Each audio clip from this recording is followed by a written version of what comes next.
Ya, malam saudara Emmanuel. Oke, perkenalkan saya itu Katolik Siap, tulen. Eh, siap. saya itu belajar teologi itu sekitar filsafat teologi itu sekitar 6 tahun. Wah, Waktu keren, keren, masih, keren. Masya Allah. tapi Keren itu ini. waktu, Ilmunya luar biasa ini pasti. tapi waktu saya masih SMP dan SMA, jadi waktu saya belajar Belajarnya di mengenal Vatikan, Bang, bukan? tidak, tapi Bukan. yang ngajarin lulusan Vatikan.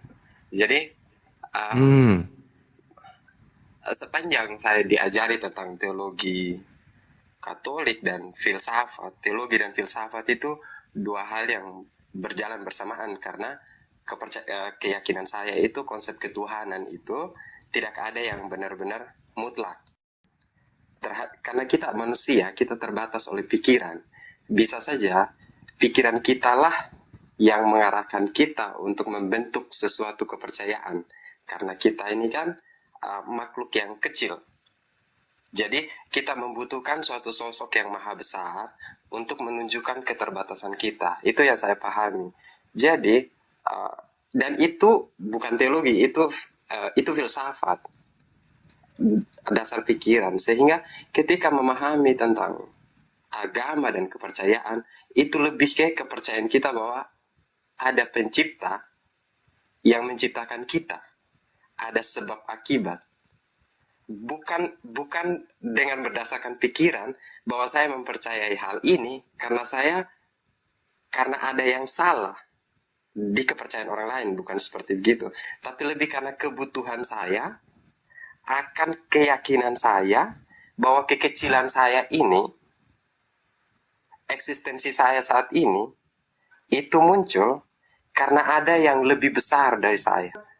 Kalau misalnya saya salut sama Bang Suma, kalau misalnya memberikan dakwah itu biasanya itu frontal begitu. Tapi jangan usul saya sih, jangan sampai dakwah kita itu nanti justru mengecilkan sendiri kemahabesaran dasar dari kita mempercayai pencipta kita itu loh. Contoh tadi misalnya, kalau menurut saya ketika Vincent itu bertanya tentang ada tidak nama ala SWT dalam kitab, memang kalau secara data itu tidak bisa dibuktikan. Tapi kan jawaban yang Bang Suma ambil itu kan sebenarnya filsafat, bukan teologi. Terima kasih banyak. Oke, baik. Jadi gini, Bang. Ketika saya ditanya tentang Subhanahu wa ta'ala yang terkait kemudian dengan nama Allah, gelar daripada pencipta langit dan bumi itu kemudian saya jelas akan menitik beratkan kepada pengetahuan orang tersebut terhadap Bibelnya sendiri. Maka saya tunjukkan kitab yang Anda gunakan dari kitabnya orang Yahudi menunjukkan adanya data yang sangat akurat di mana Tuhan itu maha suci, maha tinggi. Jadi itu tidak hanya mengarah kepada satu keadaan ilmu filsafat, tidak. Kemampuan berpikir dalam menelaah sebuah narasi, bukan. Tapi memang Tuhan mengatakan itu terhadap dirinya. Dia maha suci, dia maha tinggi. Di Islam Subhanahu wa ta'ala jelas. Itu adalah hakikat yang mencipta. Nah sedangkan kalau kita balik kepada Tuhan yang disembah oleh orang Kristen, makhluk. Coba kita lihat di dalam 1 Korintus 15:48. Makhluk-makhluk alami sama dengan dia berasal dari debu tanah. Dan makhluk-makhluk surgawi sama dengan Yesus yang berasal dari surga. Yesus disebut makhluk di sini. Yesus disebut makhluk. Kalau Yesus disebut makhluk yang berasal dari surga, maka di dalam Roma 1 nomor 25, mereka menggantikan kebenaran Allah dengan dusta dan memuja dan menyembah makhluk dengan melupakan penciptanya yang harus dipuji selama-lamanya. Ini, menyembah makhluk. Tadi yang makhluk dari surga itu siapa?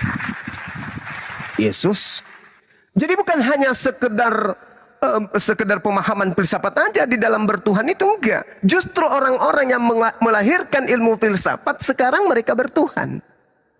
Orang yang baru belajar kemudian mengenal Tuhan justru pindah ke filsafat, meninggalkan agama menuju ateis. Berfilsafat dia tentang Tuhan. Tetapi yang menemukan ilmu filsafat justru kembali ke dalam fitrahnya sebagai makhluk Tuhan untuk bertuhan. Kembali saya katakan kepada saudara, ketika saya ditanya, mana Tuhannya umat Islam? Katanya Subhanahu wa ta'ala. Kok para nabi tidak pernah menyembah SWT? Oke. Tetapi Tuhan yang mereka sembah bergelar hakikat maha suci, hakikat maha tinggi. Yang kami sembah itu. Yang kami sembah jelas itu. Tidak bisa diganggu gugat. Makanya Al-Quran mengatakan, La tudrikuhul absaru wa huwa yudrikul absarah. Wa huwal latiful khabir. Dia Allah tidak dapat dicapai oleh penglihatan mata. Sedang dia Allah dapat melihat segala penglihatan itu. Dan dialah Allah yang maha halus, maha teliti. Ini yang kami sembah. Ada, wujud. Tetapi tidak bisa dicapai oleh penglihatan mata. 1 Korintus 6 nomor 16. Sedangkan Yesus yang Anda sembah adalah makhluk. Berarti sembahan kita berbeda emang. Tapi yang Anda tanya tentang Subhanahu wa ta'ala, itulah sembahan para nabi. Maha suci, maha tinggi. Dan itu jelas terurai dalam kitabnya orang Yahudi. Salah saya kalau hal itu tidak tertulis dalam kitabnya orang Yahudi, kemudian saya mengutipnya. Yesaya 5 nomor 16, Yesaya 57 nomor 17. Tuhannya Bani Israel, maha tinggi, maha suci. Malu saya mengungkapkan itu kalau itu Tuhan tidak katakan. Tetapi Tuhan semesta alam akan ternyata maha tinggi dalam keadilannya. Dan Allah yang maha suci akan menyatakan kesuciannya dalam kebenarannya. Kurang apa lagi? Makanya kami dengan Bani Israel tidak pernah berselisih tentang Tuhan. Tidak pernah berselisih tentang Tuhan. Karena kami sadar, mereka sadar, kami pun sadar bahwa kita menyembah Tuhan yang sama. Demikian, Bung.